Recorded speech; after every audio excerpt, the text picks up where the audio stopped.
Hola. Antes de comenzar con esta historia, me gustaría pedirte un pequeño favor. Si disfrutas este contenido, deja tu me gusta y suscríbete al canal.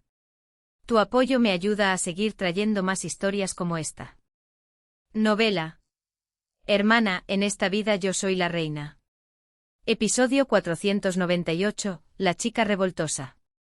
El rostro de Julia Elena, que leía la carta, se oscureció en un instante. Como era de esperar, la carta de su padre no contenía lo que ella esperaba. Desde donde estaba la vizcondesa Panamere, no se veía todo el contenido de la carta, pero la única línea visible decía: aunque la tierra entre en mis ojos. No puede ser, claro que no. Aunque no podía leerla, era obvio de qué se trataba. Sin embargo, si la carta que el marqués de Sinadenos envió a su vasallo se centraba en asuntos que debían ser tratados, la carta que envió a su hija parecía centrarse más en la importancia de mantener el prestigio de la familia. La propuesta del reino etrusco es una propuesta que solo se puede hacer subestimando al marquesado de Manchique. Nunca debe ser aceptada. Los descendientes del emperador del Imperio Ratán tienen un orgullo que deben proteger. Pero las frases que se vislumbraban aquí y allá eran un poco más fuertes y rígidas que el vocabulario habitual del marqués de Sinadenos. Puede que solo sea estricto con su hija. Pero si conozco al marqués, esto podría ser una estratagema para provocar el orgullo de su hija y hacer que regrese a casa rápidamente. Padre e hija Sinadenos estaban seguros de conocerse muy bien, y parecía que la hija intentaba manipular a su padre, y el padre a su hija, rascándose mutuamente. El intento de la hija de manipular a su padre para quedarse en tierras etruscas fue declarado un fracaso con esta orden de regreso a casa. Pero el intento de su padre tampoco parecía ser tan exitoso. Eso se podía ver en el rostro de Julia Elena.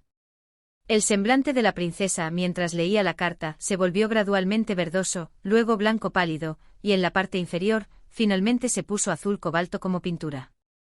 La razón por la que acepté la propuesta de matrimonio del reino etrusco y te envié al continente central fue en gran parte porque el príncipe Alfonso, el otro partido en ese matrimonio, fue noble y fiel durante toda la Guerra Santa.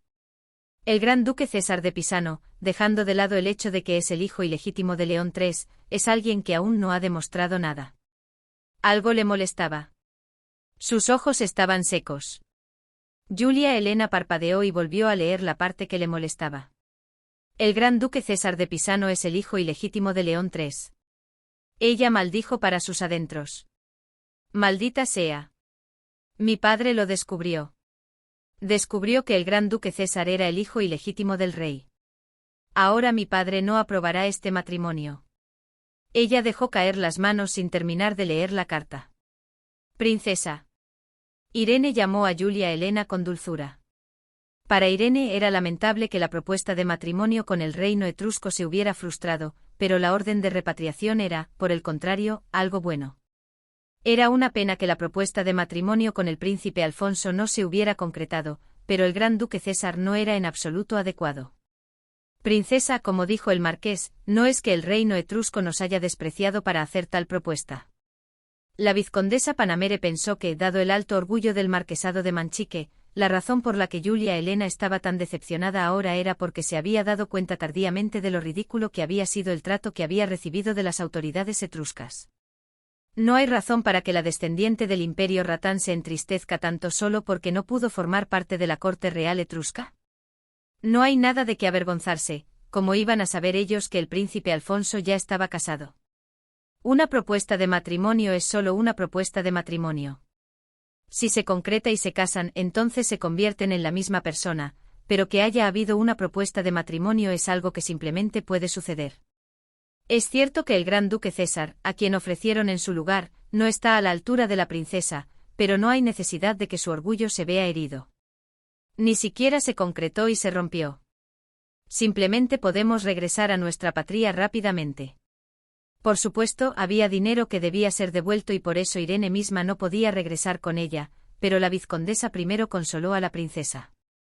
En ese momento, lo más importante era que Julia Elena se recuperara. Princesa, si buscamos un barco ahora mismo, podremos salir del reino etrusco en menos de 2 semanas. Irene. Julia Elena la llamó con voz débil. Su expresión era inusual. Sí, princesa. Eso significa. El único error de la vizcondesa fue creer que la princesa Julia Elena, como una excelente heredera del marquesado de Manchique, estaba de su lado. Sí. Significa que aún no se ha conseguido un barco para regresar a casa. Sí. Nosotros también acabamos de recibir la orden de nuestra patria. Ella debería haber sabido lo aterradoras que son las hormonas de una adolescente. Pero un estudiante modelo nunca podrá entender a un mocoso. La vizcondesa Panamere le explicó a la princesa el itinerario futuro. Desde la perspectiva de Julia Elena, esto era como si la vizcondesa le hubiera revelado sus verdaderas intenciones. Nosotros por ahora mantendremos esta orden en secreto y primero conseguiremos un barco para escoltar a la princesa de forma segura fuera del reino etrusco, y luego a su majestad León III. Los ojos de la princesa brillaron. En ese momento, la princesa Julia Elena empujó a la vizcondesa Panamere Irene y salió corriendo al pasillo, corriendo a toda velocidad. «Princesa, princesa». Irene la llamó apresuradamente desde atrás. Pero Julia Elena no miró hacia atrás. La dirección en la que corría la princesa era la residencia de la reina de Palacio Carlo, de donde acababa de salir. La vizcondesa Panamere finalmente se dio cuenta de lo que su princesa, a quien servía, intentaba hacer al ver la espalda de la princesa que se alejaba. «¡Dios mío!». El vizconde gritó. «Todos reúnanse». A las personas del marquesado de Manchique que se habían reunido, ella les gritó hasta desgarrarse la garganta. «Atrapen a la princesa, deben atraparla antes de que entre al reino etrusco, es decir, especialmente al palacio de la reina». Toc, toc, toc. Toc, toc, toc. Un fuerte golpe resonó en la puerta del salón de Rubina. Era un ímpetu completamente impropio de la vida cortesana educada. ¿Qué es ese ruido? La duquesa viuda Rubina, a quien ya le dolía la cabeza por la fiesta del té de hacía un momento, se irritó. Mis hijos no controlan a la gente extraña, ¿tiene que haber ese ruido en mi aposento en el Palacio Real? Lo siento, Su Alteza la duquesa viuda. La marquesa Cepinelli, la compañera de conversación de la duquesa viuda Rubina, solo tenía los ojos bien abiertos. En cambio, la sirvienta de menor rango, Débora, que se encargaba de todo lo demás, solo inclinaba la cabeza como una máquina de disculparse. Sin embargo, incluso esa forma de disculparse irritó a Rubina. Débora parecía ser del tipo que cubría su incompetencia con disculpas repetidas. No solo te inclines, sal y encárgate de ello, me está matando el ruido. Solo entonces Débora salió corriendo apresuradamente. ¡Ay!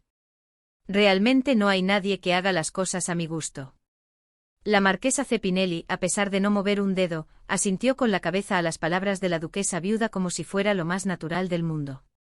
La duquesa viuda Rubina es realmente amable por tener una sirvienta como esa. Si solo fuera ella, no diría nada. Realmente no voy a vivir mi vida por culpa de esa Isabella. Rubina se abanicó la cara con un abanico hecho de plumas de pavor real. El abanico brilló con una luz extraña a medida que cambiaba el ángulo. La marquesa Cepinelli se quedó sin aliento ante su belleza. Pero la duquesa viuda Rubina no tuvo tiempo de presumir de sus objetos. Parecía que tenía la cabeza tan caliente que se abanicaba a pesar de ser invierno. ¿Sabes lo que dijo? Rubina estaba a punto de contarle a la marquesa Cepinelli todo lo que había sucedido durante el día. Débora, que ya había regresado, interrumpió la conversación de las dos damas. Yo. Su Alteza la duquesa viuda. Rubina estalló en ira al ver que la sirvienta, que no tenía ni una pizca de tacto, la interrumpía. Oye tú, ¿qué estás haciendo conmigo ahora mismo? Pero detrás de la intimidada Débora, apareció tímidamente la figura de una joven. Al verla, Rubina se calló al instante. Débora pudo explicar tardíamente la razón por la que había interrumpido la conversación de sus superiores. Su Alteza la duquesa viuda, ha llegado una visita. La persona que apareció detrás de Débora era una verdadera invitada. La princesa Julia Elena, con el cabello desordenado y respirando con dificultad, se llevó la mano al pecho e hizo una reverencia. No habían pasado ni unos minutos desde que se separaron. ¿Qué estaba pasando de repente? Pero Rubina cambió rápidamente su actitud a una cálida y amable. Princesa, ¿qué pasa? ¿No está herida? ¿Cómo llegó aquí de repente? Julia Elena interrumpió a Rubina y le preguntó lo que quería decir. Su Alteza, la duquesa viuda, cuando partirá la corte de Su Majestad León III hacia el Palacio de Verano de Taranto?